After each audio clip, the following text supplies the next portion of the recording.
Why be easy when you can just die? Woo! I'm Chewy Mew, and welcome back to Venom Month, day number 15, where today we're going to be taking a look at another Venom-themed figure. This time it is another custom, and that is the custom Hasbro Marvel Legends Retro 2022 Black Suit Spider-Man. And it looks blurry. Boom, there we go, anti-blurry. So you might be able to tell just looking at it right off the bat. This is a blue-ish wash done over top to it, or done to it. Then the needs to take a look at the face right here. So this eye, no matter how much I paint it, the paint just does not stay on the eye. You can see I added come on, focus camera. Okay, there we go. How's that? Okay, it's focused now. That's good. All right, so yeah, you can see the face here. It does have some wash here and there. The back here, some parts of the wash is heavier, like in some parts of the grooves of his body. You can see like the parts where there's the fabric marks is like a little thing right there. The parts where there's like fabric marks, like the stretching on the butt right there. You can see that as well. Like in the grooves and stuff, you can see it a lot thicker here and there, like on the hand as well. I think the paint came out really good on the hands. See, like the fingers there have it a lot good. Oops, the arm still comes off. It's still broken, you know, so that's a little unfortunate. As far as the other hands go, the fist hand, this one didn't really get much on it. I did also put the dots on them. This one also has it slightly, a little bit, not as good. The web shooting hand came out good as well. And then here's the other fist hand. The fist hands were the hardest to do it because they don't have any grooves or anything on them to catch the webbing. They do on the knuckles and the inside of the hand right here. But other than that, there's not really much. There's not really much the paint can stick to, you know. As far as Black Suit Spider-Man here, you can see there's some paint here in the arms as well. You can see the design here. I tried getting as little on the spider logo as I could. Some got on it inevitably. This camera feels so weird. Like, it feels like it's not focusing good. I don't know. You can see the spider logo I left mostly clean and mostly intact. There's mostly, zoom in again. There's mostly, there's not really any blue on the paint except on the spider part. There's a couple parts here and there, but I kind of left it there on purpose. On the back, you can see here on the arms as well. On the boots, it is a little more subtle in some parts than others. Like you see here on the leg, it's much more noticeable. On the pin right there as well. The ankle here. And if you move the ankle, the paint actually doesn't rub off, which that's kind of weird. Maybe it does a little bit. Never mind. As far as the joints go, when you move the joints, the paint doesn't rub off. Because I also didn't paint the inside of the joints just because, you know, why bother? When you do this, I did paint inside here, so you do see it. You do see it goes up there a bit. Same thing on the back. The paint does go up a bit. On the butterfly joints, I tried not to get any paint on the blue, like I said, the white parts. I did here and there, but that's kind of okay. The reason I added this wash is because most times in the comic books, you see Spider-Man, at least almost every character, you see them have some sort of shading, whether it be you know, for characters like with a white suit or any sort of not black suit. Basically, any character whose suit is black, they put a blue wash, or like they did in the 90s Spider-Man cartoon, they put a red and blue wash on Venom, which is pretty cool. But you know, when it comes to real life figures, it's hard to really put a wash on them because it's supposed to be angled in the light. And spoilers, the light here is not dynamic enough in order to make it look like they're popping out, but this way the figure just has some more paint apps and some more stuff to it. If I end up deciding I hate it, this paint is matte paint, so it comes off a lot easier than you know, glossy paint. So if I wanted to, I could just throw this guy in some hot water and just rub the paint off. If I ever think, it looks kind of dumb, I might you know, take it off and do something else with the figure, or just leave it plain. But I kind of wanted to do it just so it looks just because it looks a little more unique. I will say one of the best one of the Black Suit Spider-Man figures with the best paint apps on it is probably the Red Hulk Build-A-Figure by Hasbro, or the Black Suit Spider-Man from the Red Hulk Build-A-Figure wave, just because they actually put blue wash on the figure. In some parts it looks kind of weird, and it looks kind of bad. It was especially back in the days when Hasbro was absolutely the worst at putting paint on figures. Most times figures didn't even have paint, so them putting blue wash was kind of cool. The articulation is very similar to this. He just has like an ab crunch and the waist swivel, and then no ankle pivots, which not a big deal. No interchangeable hands, which is some people that may be a problem to me. Whatever. But I think that one looks really cool because it does have the blue wash on it. You know, if I had to choose, I kind of would rather have that one than this one, just because this one, I don't know, it's kind of plain. You do have interchangeable hands, which, like I said, not a big deal to me. That's like the bare minimum for a figure. That's like, you know. But either way, that's pretty much all for this custom. There's not really too much to say about it. It's basically the same figure that I already reviewed, except with a blue wash on it, which I like to think came out looking pretty cool here and there. In some parts it looks better than others. Oh, I didn't even say how I did it.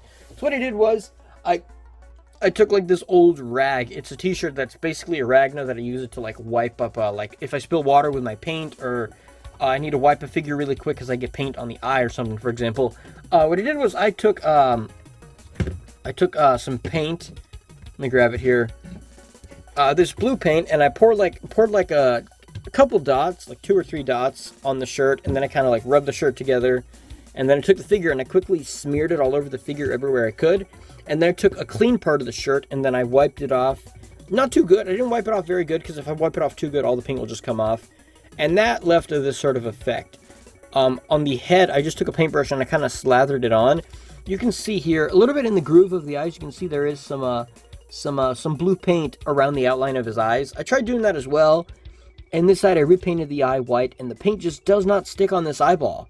Like the other one, or not eyeball, the mask eye. This one, the paint just does not stick at all. No matter how many coats I tried, no matter how long I let it dry, it didn't work. The paint just did not stay. So that's what I used for this. Also, before I even put the wash, you may notice the figure is not glossy at all. And that's because I used matte paint, actually right on the top of the lid. Because when I have them in a box, they're all sticking up with the label like this, so then I have to pick out, if I'm looking for like blue, I'd have to pick up every blue and hope I find the right one, so I just right on top. I mean, well, no, like, you know, like when they're down here, it's sometimes hard to tell, it's hard to see the color of the bottle, so I just right on top, it's blue, and then I look at the blue ones, except white, because white is just all white on the top. And then I use this white glossy paint to paint in the eyes, which it didn't work on that one eye for some reason. I touch up the spider logo a little bit here and there with the white paint. The squares, I just painted them black, and then I put the white, or the black dot on the white. Not all these came out the best. Some of them came out pretty good. Most of them is just, you know, it's kind of just, I just painted a little bit of the, because these hands had a rectangular pattern, so I took a black paint, kind of just painted the sides to make them look more square, because they were just a big rectangle, like this big on the hand, when they're supposed to be like maybe this big. I don't know, it's hard to explain. You know what I mean, though? They're supposed to be a square, not like a rectangle. And then, I painted the entire, all the black parts of his costume. I painted it black, so he would look matte. And then I painted, the blue over top. And I did let it dry for, like, 2 or 3 hours. Usually, I don't let figures dry that long. Usually, I paint it and then, like, about an hour. Because this paint dries pretty quick. Like, on the bottle, it says, let dry for 1 hour. Yeah, never mind. So I do it good. You let it dry for 1 hour. I left it for 3 hours or 2 or whatever, just to, you know, take a break from the customizing. But as far as that goes, I think it looks pretty cool. Oops. Yeah. So it's not really too simple, considering it's basically dry. It's like more like dry brushing than adding wash, because wash would be, I mean, it's kind of like wash, but also it's kind of more like dry brushing, you know. Which spoilers, I don't know how to dry brush, nor do I mean, something, it's probably easy to do. It's just I don't have the equipment to do dry brushing, you know. You could do it the way where you just put paint on a paintbrush, you let it dry a little bit, then you slap it on really quick, which, I mean, that kind of works as well. Or this way works that I did as well. And then putting matte paint on matte, it makes it look it dries quicker. And then, but matte paint being, at least with acrylic matte paint, it comes off a lot easier than gloss. So if I were to, yeah, like I said, put this guy in hot water and scrub him with like a paper towel or whatever, most of the paint will probably come off, and then he'll look like he normally did. Another thing, shout out to Mr. L, because in a live stream I did where I actually fixed both of these shoulders, which I later had to go back and do it again, because after the live stream, I realized there was something wrong with this arm, that it didn't rotate too good. There was like some plastic mess-ups here and there, so I had to go back and do that again. Excuse me, I had to cough there. Yeah, so one thing you said in the live stream is a lot of these Hasbro figures look greasy. Because a lot of them, they have glossy looks, glossy to them, but it doesn't look glossy in, you know, a good way. It looks glossy like greasy, you know what I mean? I'm trying to see if I have any examples here. Well, I do have one example here. Let me take him off the stand right here. I do have an Iron Man. This is the Toy Biz Series 1 Iron Man. You can remove the helmet. That's cool. I still haven't reviewed this guy. He does look glossy here, but to me it kind of looks good because he's metallic looking. But this Black Suit Spider-Man should not be as glossy as Iron Man here. I mean, Iron Man does look a little plasticky just because the way they put the paint. But like that, for example, it's Black Suit Spider-Man should not be super glossy, or maybe he should. I don't know. How do you guys? Let me know that. How do you interpret Black Suit Spider-Man? Should the symbiote costume be matte or should it be glossy? That's the one thing I'm not too sure about. Like, how should it be? You know, because most Venom figures look kind of glossy-ish. I feel like Toy Biz generally did the glossy better. Hasbro most times it just looks really plasticky, like a McDonald's toy, or it looks greasy, which I feel like that's the perfect way to describe it. It looks greasy, like, you know, you ate a cheeseburger, then you just wipe your hands on the figure. But either way, that print is a little loose there. But that's okay. That's not too bad, you know. As long as, you know, if the joint is loose, as long as I don't hold it and the figure just drops on its own like that, or like flops around like a fish, that's okay. But if it's loose when you touch it, as long as it doesn't move on its own, that's good, you know. Like my first ever Spider-Man figure, his arms are just super floppy, you know, like this.